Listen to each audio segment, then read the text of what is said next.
This podcast is intended for mature audiences. Listener discretion is advised.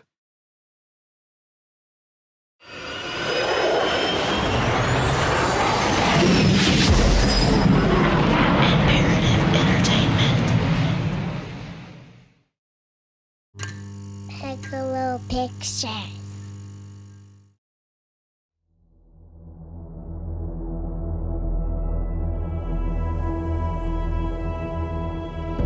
In the first half of our series, we've met Martin McNally and Garrett Trapnell, two American skyjackers who have led wildly different criminal lives and who seemed destined for life behind bars. But the story isn't over yet. With the help of a woman, Martin McNally and Garrett Trapnell were determined to break out of prison. On board the helicopter on that late May evening in 1978, Barbara Oswald was a 43-year-old divorcee and single mother of 5 from the quiet, middle-class St. Louis suburb of Richmond Heights. She was a military woman, and while she recuperated from injuries due to a motorcycle accident, the former Army recruiter and respected air traffic controller was in the process of earning her master's degree in corrections work, working hard to put food on the table for her family. But according to those who would later be interviewed by the press and those who would later investigate her, Barbara Oswald's early years were a bit more chaotic. We determined that while I don't know if she was ever actually arrested for prostitution, she was somehow tangentially involved in prostitution as a young girl. That's retired FBI agent Bill Gavin, who was part of what is known as a reactive squad, which tries to put together background on crimes after they've been committed. Then tried to make her way out of it by joining the Army and developing some legitimacy in her life. And that's where she got familiar with air traffic controllers and things like that while she was in the Army. When she was 17, she started turning tricks and then stopped after she met my stepfather, who was a crook.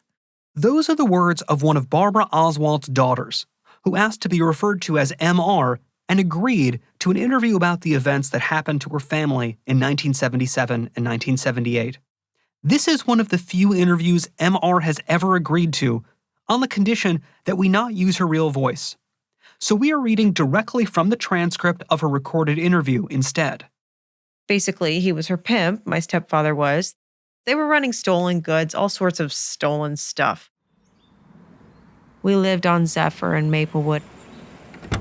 And the cops were pounding on the door, and my mom kept screaming, "Show me your warrant, show me your warrant." And I remember being scared and grabbing one kid and hiding underneath the bed. But when she went to the military, she did a complete 180. She was the first woman on duty with a minor dependent. And so she spread the kids amongst the family. She was also the first woman in the history of the Army to graduate NGO commission with honors. It suited her, and she did really, really, really well. She made rank right away. A New York Times reporter would later interview friends and neighbors who describe Barbara Oswald as someone who rose quickly in the ranks at her job in the Army, and as someone who, quote, delighted all the time in pulling the wool over Uncle Sam's eyes about her past. They said she was street smart and a big talker, that she lived by her wits and always wanted to make it big one day. Military medical records also reveal that Barbara had been in a motorcycle accident in 1973, leaving her with chronic injuries to her spine.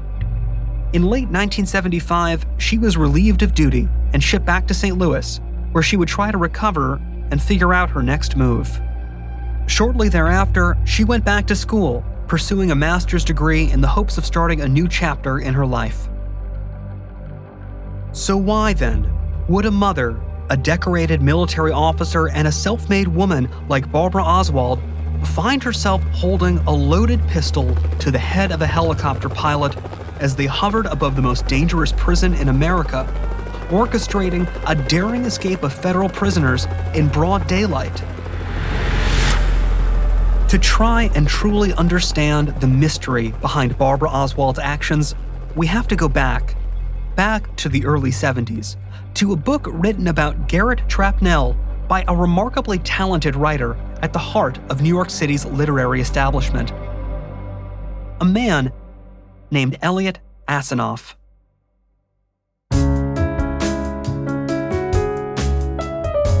This is American Skyjacker, the final flight of Martin McNally. I'm your host, Danny Wissentowski. In our 6th episode, we examine the motivations of Barbara Oswald, the woman who hijacked a helicopter and directed it to Marion Prison to jailbreak both Garrett Trapnell and Martin McNally.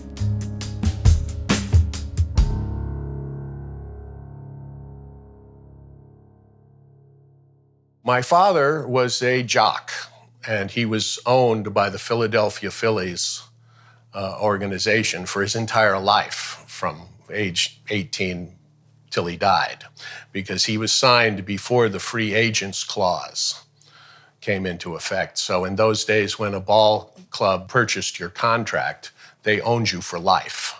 That's Martin Asinov, writer Elliot Asinov's son.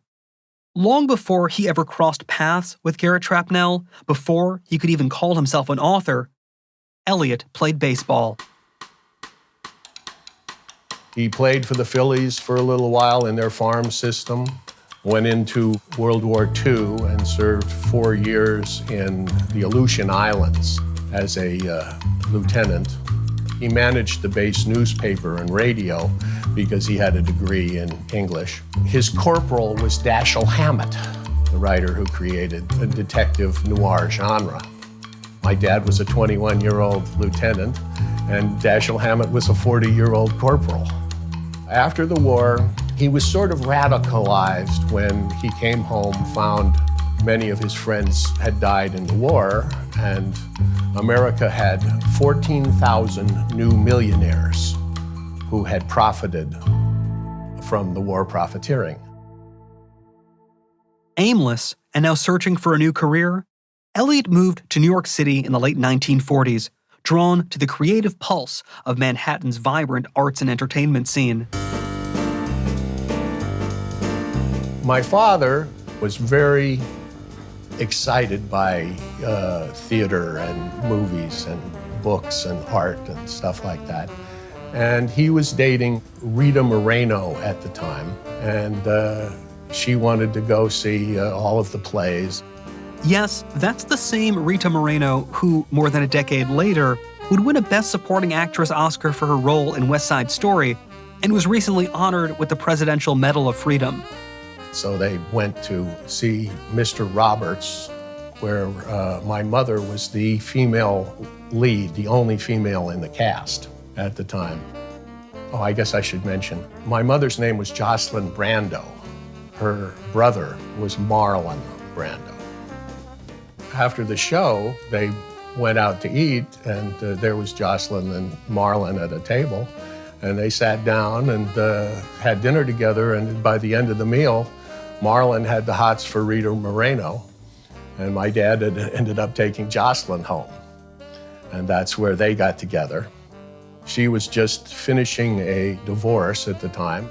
When my mother got divorced from her husband, then my dad married her the next weekend. And I came along a year or two after that.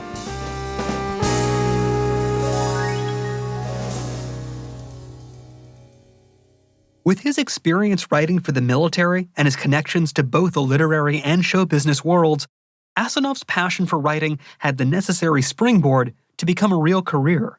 He was advised, as so many young writers are, to write what you know.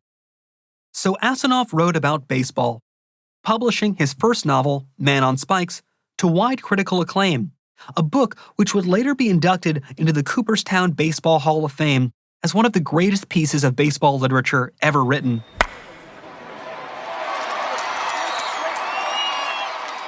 From there, Asinov moved his young family to Hollywood, where his wife could further her acting career, and he could work as a screenwriter in the burgeoning new medium known as television. Earlier in his career, he was working for Warner Brothers, writing westerns. And it was very funny. They brought out loads of New York Jewish writers. They were all living in the Hollywood Hawaiian Hotel in Hollywood. And this was Woody Allen and other New York writers that they were trying to get work in Hollywood. And it was during that time that he was blacklisted. Of interest to note, after the Freedom of Information Act came out, he was able to get his FBI file to find out why was he blacklisted. It turns out that his career was ruined. You know, he lost his livelihood because he had signed a petition outside of Yankee Stadium to say that he felt that Jackie Robinson should be able to play in the major leagues. And for that, he was listed as a communist and blacklisted. It was this experience of being blacklisted by Joseph McCarthy and the Hollywood establishment at the time, as well as his experiences with the military machine and that of professional baseball, that informed Elliot Asinov and his writing over the course of his career. One of the concepts and threads that is woven throughout my father's work was the theme that in America and the world, the fix is always in. And in all of his works, he brings this little concept in because that was something he felt that the American people should be conscious of. Everything from the price of gas to the presidential election is all, the fix is in. He firmly believed that, and he went to great lengths to prove it. I'm sure my father felt that the fix was in terms of the whole blacklisting era, because he had been blacklisted for, signing a petition letting Jackie Robinson play in the major leagues. He did not see that that was a reason to brand him as a communist. And what he saw was that that was just a tool that McCarthy and then people in Hollywood had used to, steal people's work. And because writers at that point had many projects going, and then they were blacklisted and let out, but their work was retained by the studio. So I'm sure he felt that that was a thread that had to do with him and the industry and the government and the society as a whole. After being blacklisted from Hollywood and his marriage ending in divorce, Asinov returned to New York City and to writing what he knew. His next book was the dramatized nonfiction classic 8 Men Out, about the Chicago Black Sox fixing the 1919 World Series. The critical and commercial success of the book resurrected Asinov's career, allowing him to examine the American fix from a number of other perspectives. And in the late 1960s and early 1970s, there was no shortage of American institutions to dissect and expose in his writing. This philosophy is what ultimately led Elliot Asinov to visit Garrett Trapnell in prison, beginning work on a book about this criminal's wild life. I remember him writing The Fox is Crazy Too because it was such a great story. He was very interested in not only the story, but the man. He did all of this crime, and he never hurt one soul. Not one drop of blood was ever done. And he had a kind of a Robin Hood-esque position on it, into the fact that he only robbed institutions. Then there was this business of the McNally ruling, which is an old English law ruling that says if you're insane, you cannot be held accountable for your crime. And Garrett Trapnell had a very high IQ, and in prison he studied the whole psychiatry stuff, and he realized in the most subtle way how he would convey insanity to the psychiatrists. Not by acting goofy, but by insinuating this and a nuance of that. And the psychiatrists, wanting to pretend that they were smarter than him, would immediately pick up on it and go, oh man, this guy's crazy. And my father loved the idea of sort of exposing the McNally ruling for what it was, and that he had beat the American judicial system with the use of the McNally ruling. At the time, Trapnell was behind bars at Marion Penitentiary in Illinois, soon to be reunited with a fellow Skyjacker, Martin McNally. He would get to Marion, Illinois, and get a hotel room and go in and start interviewing Trapnell, and Trapnell would say, hey, Hemingway. And my dad would go, yeah, convict. They became friends because Trapnell wanted his story told. And my dad was an interesting guy and knew how to ask the right questions and pick up on the nuances and stuff like that. And they became such good friends, as I recall. He had 2 of Garrett Trapnell's Rolex watches in his desk that he was keeping for Trapnell. In 1976, Asinov's narrative biography of Garrett Trapnell was published, entitled The Fox is Crazy Too: The True Story of Garrett Trapnell, Adventurer, Skyjacker, Bank Robber. It was a book of pure pulp adventure, and it had mixed reviews from critics. The New York Times' Tracy Johnson noted in his review that while Trapnell is a, quote, journalist's dream, the journalist in question, Asinov, had produced a true story that used Trapnell as its only source, and therefore the book, quote, raises some interesting questions about the author's journalistic methodology. Martin Asinov disputes this assumption. Well, my father, as a writer, felt that research was all, and he always, with all of his books, spent an exhaustive amount of time interviewing people. He interviewed everybody he could ever talk to, Trapnell's family. Perhaps the literary establishment just couldn't believe a man like Garrett Trapnell could have lived the life Asinov glorified on the page. Still, the mixed critical reception to The Fox is Crazy Too translated to middling sales. Because of the fixes in aspect of that book, I believe that it was not touted by the publishers, it was not properly advertised, it was not properly distributed. And lots of my father's books were treated that way. However, The Fox is Crazy Too still managed to gather an underground following, due in part to the unbelievable, exciting story it told. As a modern reference, think Catch Me If You Can meets James Bond. Asinov's beautiful writing described Trapnell as a larger-than-life character, complicated yet expertly driven, fragile yet godlike. Here's Martin, reading from his father's book. Brilliant, complex, insane. Above all, he was a man with a rage. He raged against the established order, the system, as he referred to it, with intent to beat it in every way he could. He became a genius at conceiving and executing all manners of schemes. He was a bandit, a highwayman, a brigand from the Romantic era. He lived by a rigorous code of values that precluded violence. He never robbed a working man. His targets were always institutions of the system, banks, supermarkets, credit emporiums. He was always polite to those he had to control, as he was contemptuous of the institutions they worked for. He saw the present with a clinically cold eye, and it was all a cheat. The laws were made by hypocrites for fools to obey, expending themselves to make enough money to buy a show of affluence. The worst joke of all was that the biggest rip-offs commanded the greatest dignity.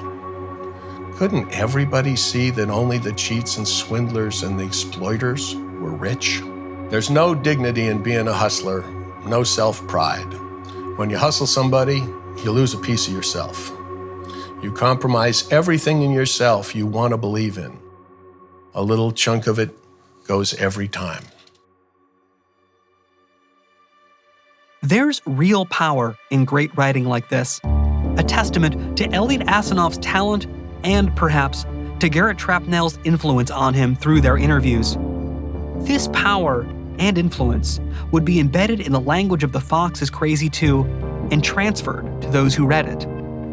Most notably, a teenage girl in St. Louis, who would get her hands on the book in late 1977 and bring it home, reportedly leaving it on the living room coffee table, where her mother would pick it up and begin reading. This teenage girl was named Robin Oswald, and her mother was Barbara Oswald. Barbara was first introduced to the mercurial and charismatic Garrett Trapnell through Asinov's words, and by the final page of the book, she had begun a transformation that would change her life and the lives of her family forever.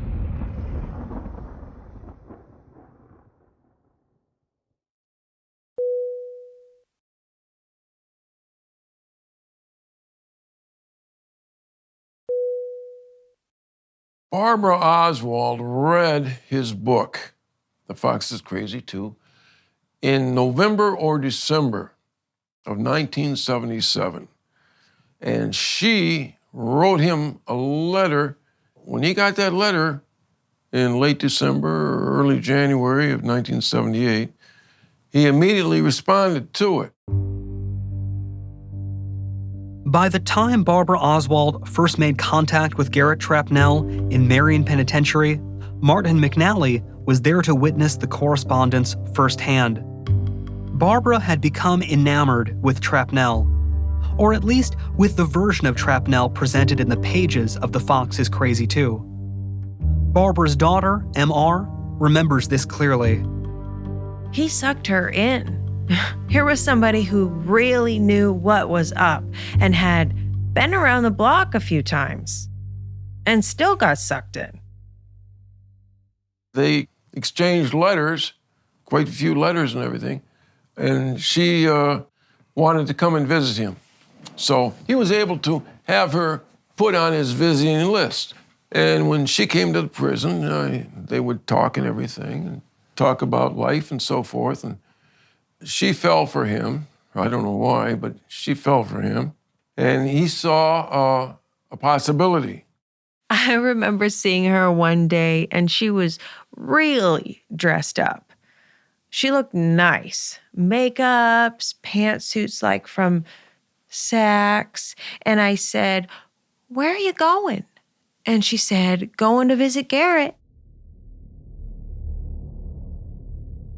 Over a period of about, I would say, less than a month, he mentioned that she could possibly help him escape, and if she could do that, he could take her to his estate in Australia.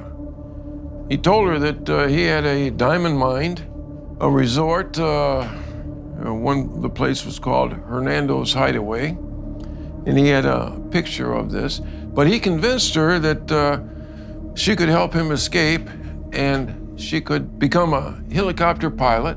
Just rent a helicopter and come in there and pull him out. While he's getting these letters, I'm reading them too. And he comes into my cell in late January, I think it was. Knocks on the door, and he says, "How would you like to leave here in a helicopter?" After reading Elliot Asinov's book and beginning to visit Trapnell at Marion Prison, Barbara Oswald was ready to sacrifice everything she had built over her entire adult life, her friends, her family, her career, to help this man escape. How is something like this possible? Retired FBI agent Jim Nelson, who foiled Trapnell's hijacking years earlier, still doesn't have an answer. The annals are full of situations where women have been susceptible to men in prison. For whatever reason, the excitement captivates them, and they've succumbed to these people throughout history, and certainly in this country. So Trapnell's situation is not unique. You'd probably have to look more into Barbara Oswald than you'd look so much into Trapnell, because why was she so susceptible to that sort of thing? Why was she naive enough to buy into that? What had reading The Fox is Crazy Too triggered in Barbara? And once she began visiting Trapnell, what did he say to her in those initial meetings? How did he reel her in? These questions were the core focus of FBI agent Bill Gavin's investigation. We try to peel back that a little bit to say, what was her relationship with Trapnell? And we were able to determine that it was kind of a romantic, in quotes, relationship that she had with him. He had a lot of women on his list. He was telling everybody how he loved them and trying to get everybody to do what he eventually got Barbara to do. And that's the way he plied upon women. He was kind of a magnetic personality. MR saw Trapnell as the predator too, but also recognized her mother's personal vulnerabilities. She was a woman, she was getting older, and her beauty was starting to fade. I think she'd gotten lonely. I think she was in love with love. If she looked at it objectively, that was not the person to have your infatuation with. They weren't lovers. She was in love with him, but that was different. She wasn't a stupid woman who was love-struck. That couldn't be further from the truth. She was intent. She was assertive. She knew how to take care of herself. It was just Trapnell. She was tired of being alone. While a complete understanding of why Barbara Oswald fell with such reckless abandon into Garrett Trapnell's web is an ongoing mystery, what is clear is that she continued to visit him. And that, in between those visits, Trap and Mac continued to plot. So within the next couple of days, he and I discussed a helicopter escape. I said, yeah, this looks good. What we need to do is make sure Barbara is a competent pilot to do this. And we can send her to school and get her instructed. We could probably get that done within 6 months. He agreed, but what happened is that the prison began to build a guard tower in front of the penitentiary, right in front of the administration building. It's there today. When I saw this tower going up, I told Trapnell, I says, we can't wait for Barbara to become competent as a pilot. They're building that tower. We got to move fast. That's what jumped up the move to commandeer a helicopter. Part of these expedited escape preparations entailed Trap and Mac bringing another prisoner into their plans, a convict named Kenny Johnson, who had been transferred to Marion for escaping from the prison where he had been held in Oklahoma.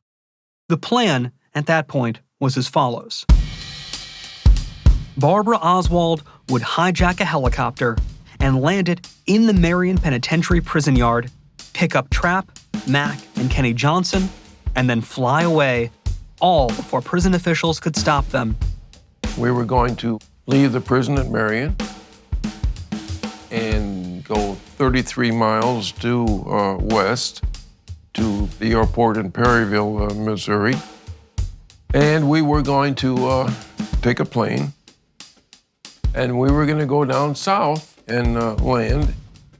In the morning, Kenny Johnson and myself were going to go into a town and rob a bank, get the cash, come back to the plane, and take off again. I do remember asking her where she was going to go. She said, we're going to Australia because they don't have extradition. Let's just pause and consider their plan for a moment. Successful prison escapes are rarely this simple, and for good reason. Even seasoned B-movie filmmakers would take issue with this one for its lack of realism, specifically the whole helicopter escape part. What prompted this idea in the first place? Up until this point, there had only been 2 recorded helicopter escapes from prison ever in the entire world, the most notorious being from Mexico City's harsh Santa Marta Acatitla prison. And finally, the story of one of the most unusual prison breaks in history. It happened last night in Mexico City. In a true tale almost as audacious as Mac and Trap's, Joel David Kaplan, an American businessman and the heir to the Dunbar molasses fortune, had been convicted of murdering his business partner in what many later believed to be a political assassination for the CIA. After a few disastrous escape attempts, Kaplan's sister hired a helicopter to fly into the Acatitla prison, painting it blue to look identical to the Mexican Attorney General's helicopter. With prison officials believing the Attorney General was stopping by for an impromptu visit, the helicopter arrived at a time when all the prisoners were out in the yard. The helicopter flew into the prison, landed, Kaplan and another prisoner hopped on board, and the helicopter took off, whisking them away to freedom. Soon, the press would get a hold of this remarkable story. a writer would approach the Kaplans and the others involved with a proposal to write a book. They would agree. The book would be entitled 10-Second Jailbreak, and that writer's name? Elliot Asinov. In fact, during Asinov and Trapnell's jailhouse interviews over the course of 1975, the film adaptation of 10-Second Jailbreak, called Breakout and starring Charles Bronson and Robert Duvall, was released in theaters nationwide. I'll pay you tomorrow after we get back. Before we take off? If you insist. That's it then. We made ourselves a deal. Not quite. The fee included an aeroplane. Oh, hell, we got one of those.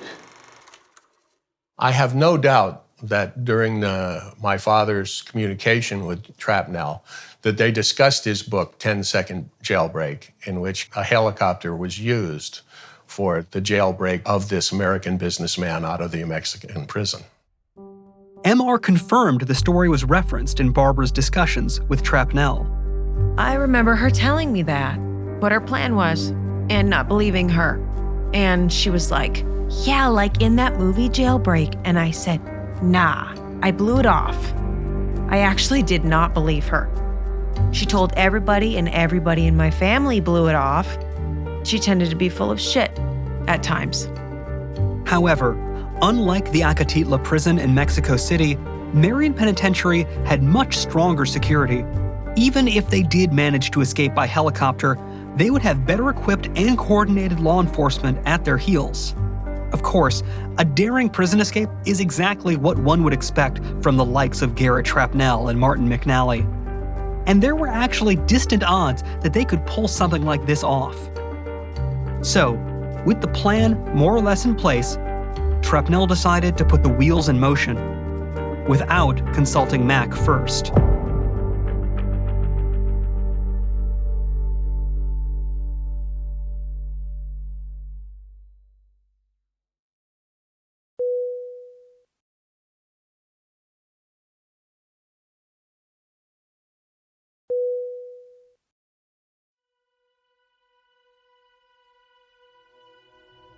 I was staying at her house. She told me what she was going to do. She told me the plan. She said, we'd make a great team. And I was like, are you nuts? I remember sitting on the floor of her bedroom and just, are you crazy? I remember asking her, what if you get killed?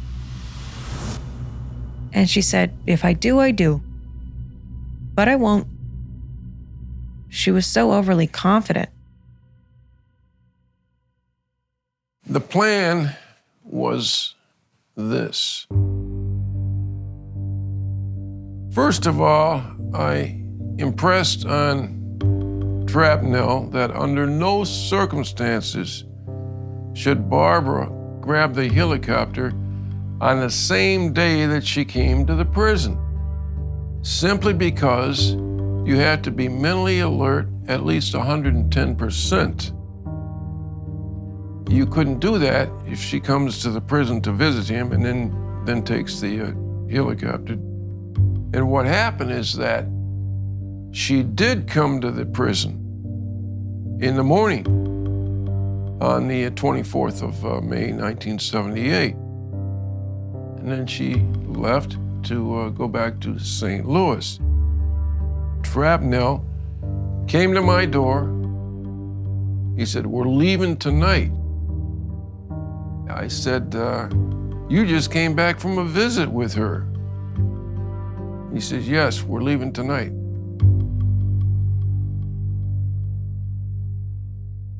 And I sat down, I laid down on my bed. It's 1 o'clock, 1 in the afternoon. I'm actually twiddling my thumbs, thinking to myself, Jesus Christ, what the hell has he done now? We gotta stop this. How can we stop this? Well, in analyzing how to stop it, it was impossible to stop it because he couldn't contact her. He couldn't make a phone call out of the prison to call anybody on this matter.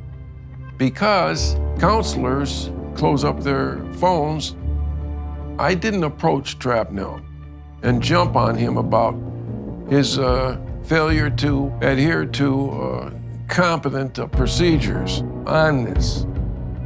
I let it ride, but I'm telling you, I was worried because I know that Barbara wouldn't be 100% mentally fit and able to pull this off.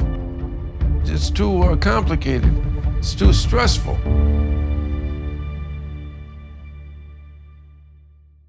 While Mac's concerns were valid, he had no choice but to stay calm and carry on. He couldn't back out now. What if Barbara pulled off the helicopter hijacking? This would be his moment to escape, to start over, to begin again. He, Trap, and Kenny Johnson would have to be ready according to plan. We went to Chow, and we came back from Chow. Now, usually, the door opens up for the yard, recreation yard, at approximately 4:30 p.m. Everybody's back in their cell houses and everything. So I start walking out into the corridor to check to see if the yard is open. For approximately 45 minutes, the door wasn't opening. This was unusual. And I came back and I told Trap, Kenny, we may have a problem here.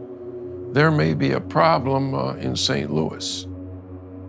Because that door to the yard, rec yard, isn't open, it should be open. And I'm worried about this. I checked the corridor again. I saw that the door was open. I went back to Trap. Kenny, I says, the door is open. We're going, we're on. No glitches. So all three of us head out to the yard. And while we are on the yard, there was about 200 people on the yard for recreation. We were in place. Trapnell was under a bird cage there, and he could see the area that the chopper was going to be coming in. Kenny Johnson and I were next to B block, which is one of the units. We couldn't see out into the area that the chopper would be coming in. At approximately 6, maybe 6'5", 6'10", we looked up and we could hear the chopper. It was at 5,000 feet at that time. So we're looking up at it, and I looked over at Trap and I says, okay. The noise of the chopper was going like this, like a muffled sound. And then it went to a high pitch. When it went to a high pitch, I knew it was in the bare area. It's over the trees. And it's only about 500 feet to the prison. I immediately, when I heard that high pitch, I screamed, now, move! Trapnell took off running. Kenny Johnson took off running. I took off running.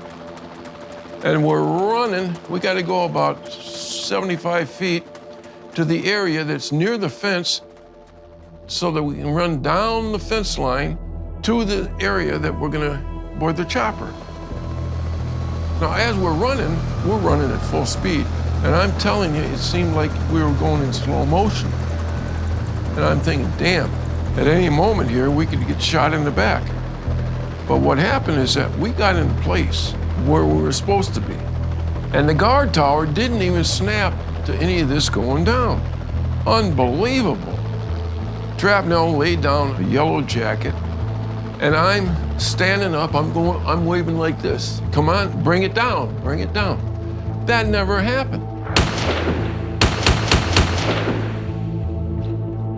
Unbeknownst to the convicts on the ground or Barbara Oswald in the air, the man piloting the hijacked helicopter was no hobby pilot. His name was Alan Barklage, and he would prove to be the X factor in this wild prison escape. I'm like this, and I hear the chopper, the rotor, in place. It's not moving. I leaned over the trap and I said, we got a problem.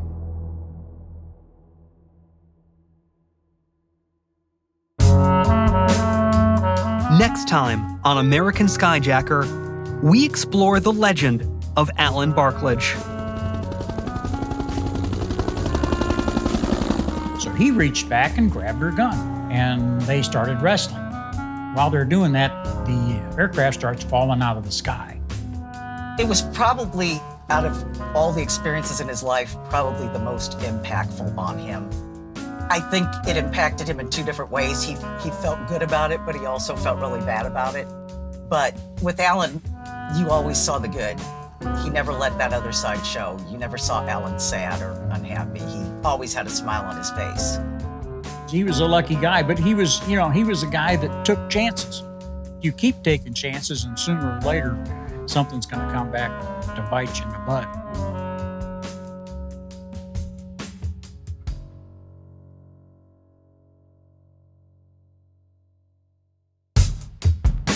American Skyjacker is written, created, and produced by Eli Kouros and Joshua Schaefer of Pegalo Pictures.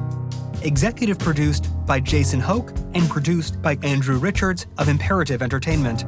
Hosted and co-produced by myself, Danny Wysentowski. Co-produced and sound edited by Nick Sinakis.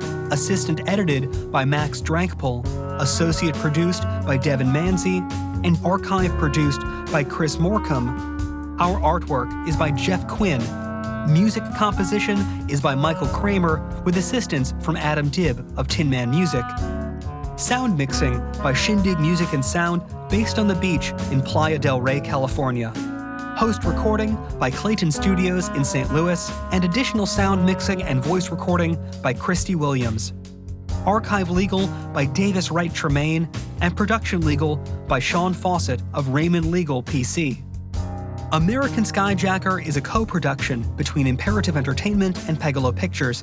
Follow us on Instagram at American Skyjacker or at Pegalo Pictures. And please rate and review the podcast on whatever platform you listen to. Thanks again for listening.